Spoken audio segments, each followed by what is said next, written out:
Restoration video ചെയ്യാൻ വേണ്ടി എന്തെങ്കിലും സാധനം കിട്ടുമെന്നറിയാൻ വേണ്ടി ഞാൻ ആക്രിക്കടയിൽ ഒരു വിസിറ്റ് നടത്തി. ആദ്യം ഞാൻ എടുത്ത ഈ ഒരു എമർജൻസി ലൈറ്റ് ആണ്. നോട്ടത്തിൽ അത്യാവശ്യം നല്ല ബോഡി ഡാമേജ് ഉണ്ടായിരുന്നു ഇതിന്. പിന്നെ ഈ ഒരു കമ്പ്യൂട്ടറിന്റെ സ്പീക്കർ ഞാൻ അവിടെ നിന്ന് എടുത്തു. ഇതിന്റെ ബോഡിക്ക് കാര്യമായ പരിക്കൊന്നും ഇല്ലെങ്കിൽ അത്യാവശ്യം മോശം കണ്ടീഷനിലാണിത്.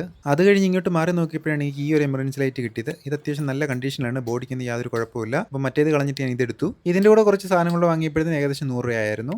ആദ്യം ഞാൻ ഈ ഒരു എമർജൻസി ലൈറ്റ് ആണ് റീസ്റ്റോർ എടുക്കുന്നത്. അതിനായിട്ട് ഞാൻ വീട്ടിൽ കൊണ്ടുവന്നിട്ട് എല്ലാം ഒന്ന് ചെക്ക് ചെയ്ത് നോക്കി. നോട്ടത്തിൽ കുഴപ്പമൊന്നും ഇല്ലെങ്കിൽ ഇതിനകത്തൊരു സ്റ്റിക്കർ ഒട്ടിച്ച് ഞാൻ ശ്രദ്ധിച്ചു. സാധാരണ ഇത് റിപ്പയറിങ്ങിന് കൊടുക്കുമ്പോഴാണ് ഇങ്ങനെ ഒരു സ്റ്റിക്കർ ഒട്ടിക്കുന്നത്. അപ്പോൾ ഇതിനെന്തായാലും ഒരു സാധാരണ പ്രശ്നമല്ലെന്ന് നമുക്ക് ഇതിലൂടെ മനസ്സിലാക്കാം. ഞാൻ ഇതിന്റെ പവർ കേബിൾ ആദ്യം ഒന്ന് കണക്ട് ചെയ്ത് നോക്കി. കണക്ട് ചെയ്ത് നോക്കിയ സമയത്ത് ബാറ്ററി ചാർജിങ് ഇൻഡിക്കേഷൻ കത്തുന്നുണ്ട്. സ്വിച്ച് ഓൺ ചെയ്ത് നോക്കിയപ്പോൾ ഇതിന്റെ എൽഇഡിയും കത്തുന്നുണ്ട്. ഇത് സ്വാഭാവികമാണ്. നമ്മൾ പവർ കൊടുത്തപ്പോൾ ഡയറക്റ്റ് കറണ്ട് ചെല്ലുന്നതുകൊണ്ടാണ് ഇങ്ങനെ കത്തുന്നത്. ഇതിന്റെ പവർ കേബിൾ റിമൂവ് ചെയ്യുമ്പോൾ ഈ എൽഇഡി ഓഫ് ആവുന്നുണ്ട്. എന്തായാലും ഇതിന്റെ ബാറ്ററി പോയതാണ് നമുക്ക് ഇതിലൂടെ ഉറപ്പിക്കാം. ഇതിന്റെ പവർ ലൈൻ കൊടുത്തിരുന്ന സമയത്ത് ഇതിനകത്തും ചെറിയ സൗണ്ടും കരിഞ്ഞ മണമൊക്കെ വരുന്നുണ്ട്. എന്തായാലും നമുക്ക് ഇത് ഊരി നോക്കാം. എന്നിട്ട് നമുക്ക് ഇതിനകത്ത് എല്ലാ സ്ക്രൂ ഊരി എടുത്ത് നമുക്കിത് ഓപ്പൺ ചെയ്യാം. ഇനി നമുക്കിതിലെ പഴയ ബാറ്ററി ഇതിൻ്റെ ബോർഡിൽ നിന്ന് നമുക്ക് റിമൂവ് ചെയ്യാം. പഴയ ബാറ്ററി റിമൂവ് ചെയ്ത ശേഷം ഞാൻ അവിടെ ഒരു 3.7 ലിഥിയം ബാറ്ററി കണക്ട് ചെയ്ത് നോക്കി. അപ്പോൾ എൽഇഡി നല്ലതായിട്ട് കത്തുന്നുണ്ട്. വീണ്ടും ഞാൻ പവർ കൊടുത്തിട്ട് ബാറ്ററി ലൈൻ ഒന്നുകൂടെ മൾട്ടിമീറ്റർ ഉപയോഗിച്ച് ചെക്ക് ചെയ്യുന്ന സമയത്ത് ബാറ്ററി ചാർജ് ചെയ്യാൻ ആവശ്യമായിട്ടുള്ള വോൾട്ടേജ് ബാറ്ററിയിലോട്ട് എത്തുന്നില്ല.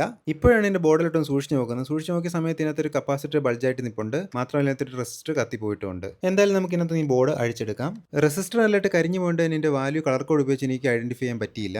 ഞാൻ ഇലക്ട്രോണിക്സിൽ എത്ര പ്രോ അല്ലാത്തതുകൊണ്ട് ഇതിൻ്റെ ബോർഡ് നോക്കി അവിടെ വരുന്ന റെസിസ്റ്ററിന്റെ വാല്യൂ എത്ര എന്ന് പറയാനും എനിക്ക് അറിഞ്ഞുകൂടാ. ഇങ്ങനെയുള്ള സന്ദർഭങ്ങളിൽ ഞാൻ സാധാരണ യൂസ് ചെയ്യുന്ന AI സാങ്കേതിക വിദ്യയാണ്. ജെമിനി ചേച്ചിയായിട്ട് ഡിസ്കസ് ചെയ്യുന്ന സമയത്ത് 100 ഓംസിന്റെ റെസിസ്റ്റർ ആയിരിക്കും അവിടെ ചാൻസ് കൂടുതലെന്ന് ചേച്ചി പറഞ്ഞു. ചേച്ചി പറഞ്ഞ പിന്നെ ഞാൻ അപ്പീലില്ല. അപ്പോൾ തന്നെ എൻ്റെ ഭണ്ഡാരപ്പെട്ടിൽ നിന്ന് ഒരു 100 ഓംസിന്റെ റെസിസ്റ്റർ ഞാൻ തപ്പിയെടുത്തു.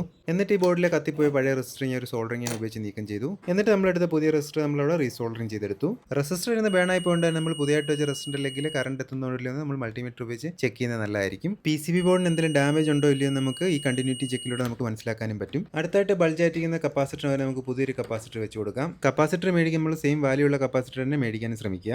ഇനി ഇതിനകത്തിരിക്കുന്ന പഴയ കപ്പാസിറ്റർ നമുക്ക് ഒരു സോൾഡറിംഗിന്റെ സഹായത്തോടെ ഊരിയെടുക്കാം. എന്നിട്ട് നമുക്ക് പഴയ കപ്പാസിറ്ററിന്റെ സ്ഥാനത്ത് നമ്മൾ എടുത്ത പുതിയ കപ്പാസിറ്റർ വെച്ച് കൊടുക്കാം. ഈ കപ്പാസിറ്ററിന്റെ പൊളാരിറ്റി ഉണ്ട്, അത് നോക്കിയാണ് നമ്മൾ വെക്കാനായിട്ട്. എന്നിട്ട് നമുക്ക് ഈ ഒരു കപ്പാസിറ്റർ സോൾഡറിംഗ് ചെയ്ത് കൊടുക്കാം. ഇനി ഇതിനകത്ത് പുതിയതായിട്ട് പോകുന്ന ലിഥിയം ബാറ്ററിയുടെ നീളം കിട്ടാനായിട്ട് ഇതിനകത്ത് വയർ ഞാൻ എക്സ്റ്റെൻഡ് ചെയ്തെടുത്തു. എന്നിട്ട് നമ്മളെടുത്ത പുതിയ ബാറ്ററി ഇതിലോട്ട് സോൾഡറിംഗ് ചെയ്തെടുത്തു. ഇനി പഴയ ഉണക്കാൻ ഇതിന്റെ കേസും കാര്യങ്ങളെല്ലാം നമുക്ക് കൃത്യമായിട്ട് വെച്ച് കൊടുക്കാം. എന്നിട്ട് നമ്മൾ പവർ കൊടുത്തിട്ട് ഫൈനലായിട്ട് ഒന്നുകൂടെ ചെക്ക് ചെയ്ത് നോക്കിയ സമയത്ത് കൃത്യമായിട്ട് വർക്ക് ചെയ്യുന്നുണ്ട്.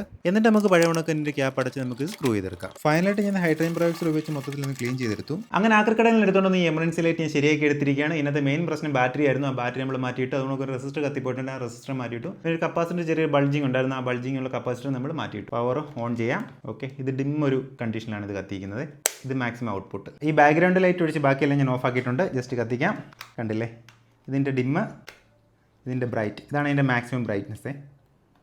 അപ്പോൾ ഇതുകൊണ്ടുള്ള കൂടുതൽ ഇൻട്രസ്റ്റിംഗ് ആയിട്ടുള്ള വീഡിയോസിനായിട്ട് നമ്മുടെ പേജ് ഒന്ന് ഫോളോ ചെയ്യുക.